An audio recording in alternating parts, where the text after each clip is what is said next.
अरे माँ के भाव से देखेंगे बहुत पवित्र और इज्जत वाला, बहुत मान देने वाला होता है। तो हर एक के प्रति हमारा, इसीलिए हमारे बोलते हैं हर स्त्री को माँ के भाव से देखो, आपका पवित्र भाव हो जाएगा।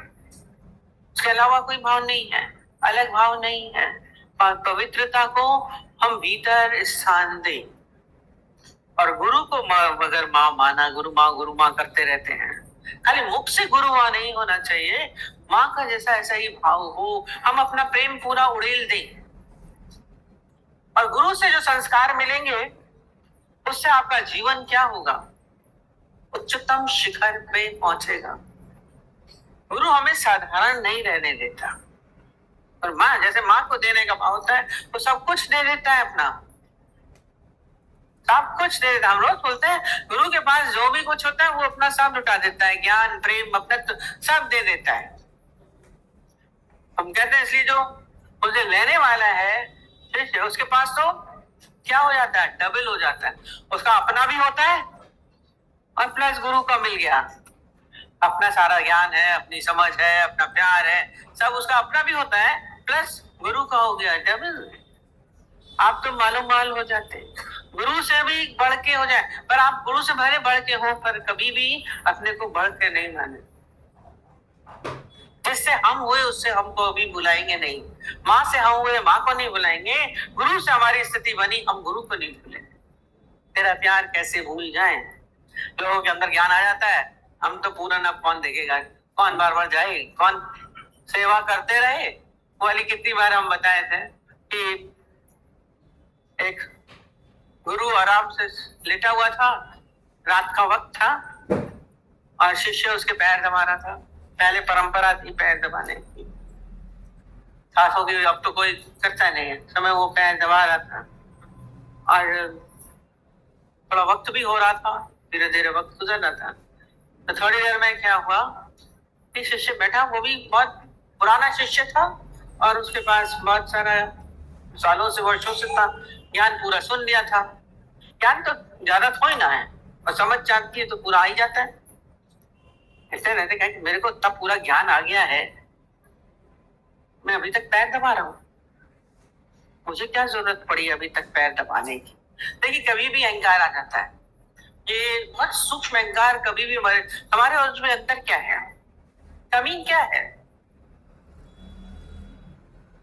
और वो भी ये सोच ही रहा था, अचानक ही गुरु ने करवट ली।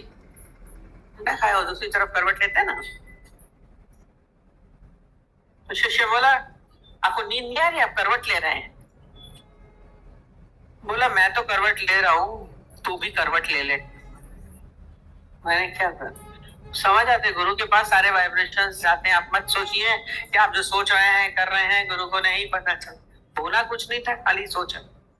माने क्या, ऐसा मत सोचो, करवट लो, इस बार पलट दो, ये बातें शोभा नहीं देती। गुरु से हम हैं, हमसे गुरु नहीं। गुरु माँ खाली बोलते नहीं है, उसके जीवन के सब शब्दों को, बातों को, व्यवहार को हम आत्मसात करते हैं। जीवन में ऊंचाइयां मिलेंगे। ज्ञान कभी भी ऐसा ना सोचिए कि हमें आ गया। उम्र, हमारी मम्मी बोलती थी, जहां जी तहां सीख। जब तक जियो तब तक सीखते रहो। सबसे हम सीख सकते हैं, छोटे से बड़े से। कभी भी नहीं बोलिएगा कि छोटा इसको कहाँ आएगा, ये तो अनाड़ी है, इसको क्या आएगा। हम बहुत कुछ सीख सकते हैं। मेरे डैडी बोलते थे, दो रोटी खा के सबको अकल है, मत सोचना कि बेवकूफ है। कोई नौकरों से बात कर लो, ऐसे बात कर लो, नहीं बोलना। उनको भी क्या दीजिए, इज्जत दीजिए, प्यार दीजिए। सबको समझ है, दो रोटी खा के सबको। अपने को बहुत अहंकारी मत समझना कि हम राइट, मैं बहुत अच्छा हूं, मैं ही सही हूं, दूसरा सब बेकार है। दूसरों के व्यूज को, दूसरे के विचारों को भी समझने की कोशिश किया करिए कि अगला क्यों कैसे कर रहा है। तभी हमारा अपनत्व बनता है, गुरु सिखाता है जीवन में, तभी उत्थान आता है। अब हम जा रहे हैं दिल्ली।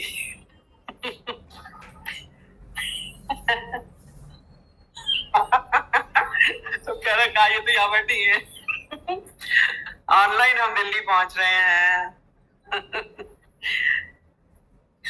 चलिए। Happy birthday to you. Happy birthday to you. Happy birthday to dear Sharvadi. ये आए बार बार दिल ये गाए, बार बार दिल ये आए, बार बार दिल ये गाए, तुम रहो सदा मेरे साथ, है यही है आरज़ू। Happy birthday to you, happy birthday to you, happy birthday to dear Shadi, happy birthday to. जन्मोत्सव आपका हम खूब मनाएंगे, जन्मोत्सव आपका हम खूब मनाएंगे, नाचेंगे गाएंगे और खुशियां मनाएंगे, नाचेंगे गाएंगे और खुशियां मनाएंगे, खुशियां मनाएंगे। देखिए, ज्ञानी संत कभी जाते नहीं हैं। क्यों नहीं जाते? क्योंकि वो अपना जन्म सार्थक करके जाते। कहते हैं वो गए, उसी का जीवन सार्थक है, उसी का जन्मदिन मनाना चाहिए जिसने अपने जीवन में परमात्मा को स्थान दिया और जिस कारण उन्होंने हमने सबने जन्म लिया उसको उन्होंने पूरा किया, पूरा किया। ये जन्म हुआ किस अर्थ हो, समझो जिससे ये व्यर्थ न हो। सार्थकता किसमें है जन्म की? जन्म तो सभी ले लेते हैं, पर जन्म की सार्थकता किसमें है? सबसे पहला जन्म की सार्थकता है कि आपको जीवन तो मिला, जन्म तो मिला, फिर ये विजय जीवन का बीच का समय, हम कहते हैं एक जन्म है एक मृत्यु है, बीच में जीवन है। जन्म तो आपका एक घटना घटित होती है, पैदा हो गए, जीवन कमाना पड़ता है। इस जीवन को आपने कैसे कमाया, क्या किया? हमारे सिंधी पंजाबी बोलते कमाई कर, कमाई तो वही खाली धन की कमाई नहीं होती है, जीवन को कमाना पड़ता है। जीवन कैसे कमाया जाए, इसके लिए कहते हैं जीवन को कैसे कमाया जाता है। उसका सबसे पहले है कि हम किसी के कितने काम आए। आपका अपना जीवन केवल स्वार्थ में बीता, मैं मेरे के लिए बीता, कि आपका जीवन दूसरों के हित में बीता? कभी आपने ध्यान दिया? खाली हम अपना खा लें, अपना पहन लें, अपना घूम लें, अपना यश कर लें, अपना नाम हो जाए, अपनी कीर्ति हो जाए, खाली हम उतने तक ही सीमित रहते हैं। हलहरी करनी करे जो दुनिया करे तो क्या याद, कुछ ऐसा करके चाहिए कि दुनिया खुद याद करे। आज सब याद कर रहे हैं शारदा जी को, क्यों? क्योंकि उन्होंने अपना जीवन दूसरों के हित में जिया। बैठी नहीं, ज्ञान पहले अपने लिए लिया, भले रोज हर बार बताते हैं कष्टमय जीवन था उनका। छोटे बच्चे उसी समय पति का शरीर शांत हो जाना, अकेले उनको संभालना, कहीं से पूरी तरह से सपोर्ट नहीं होना, इंडिपेंडेंटली बच्चों को पालना संभालना एक बड़ा काट था। पर उसके उसी समय में गुरु जी का उनके जीवन में पदार्पण हुआ और उससे उन्होंने अपने दुखों का निवारण किया। ज्ञान तो मिलता है, गुरु तो मिलता है, पर हम अपने दुखों को हटा सकते हैं, हटा पाते हैं नहीं। पर उन्होंने अपने जीवन में उस ज्ञान को लगाया और लगा के फिर उसको छोड़ नहीं दिया। अरे माया बोलते एक देवे 10 पावे, तो यहाँ पे क्या होता है, आप लीजिए, एक लीजिए और फिर बांट दीजिए, तो क्या होगा, वो बढ़ जाता है। उन्होंने अपने स्वयं को ज्ञान से परिपूर्ण किया और फिर वही ज्ञान अपने चारों तरफ वितरित किया और उसमें वितरण अहंकार आ जाता है तो वो जहर की तरह हो जाता है। जैसे अमृत में एक बूंद आपने क्या किया, जहर डाल दिया तो अमृत भी बेकार।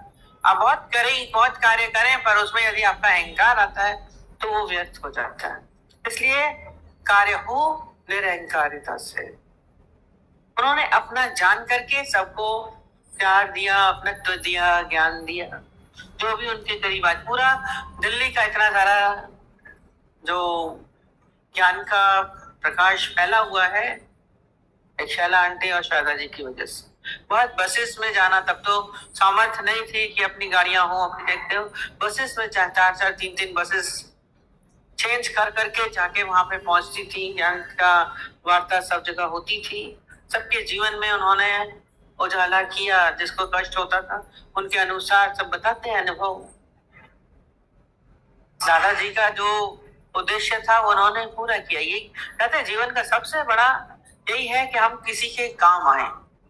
सुबह से लेकर शाम तक कुछ ऐसा होना चाहिए। भगवान बोलते थे किसी के कंधे पे हाथ रखा आपने और उसको शीतलता का अनुभव हुआ, अपनत्व का अनुभव हुआ, आपका जीवन सार्थक है। उसके लिए पहले हमें अपने जीवन को सुंदर बनाना है, फिर आप कंधे पे हाथ रखेंगे कब, जब आप उसके जीवन में प्रवेश करेंगे।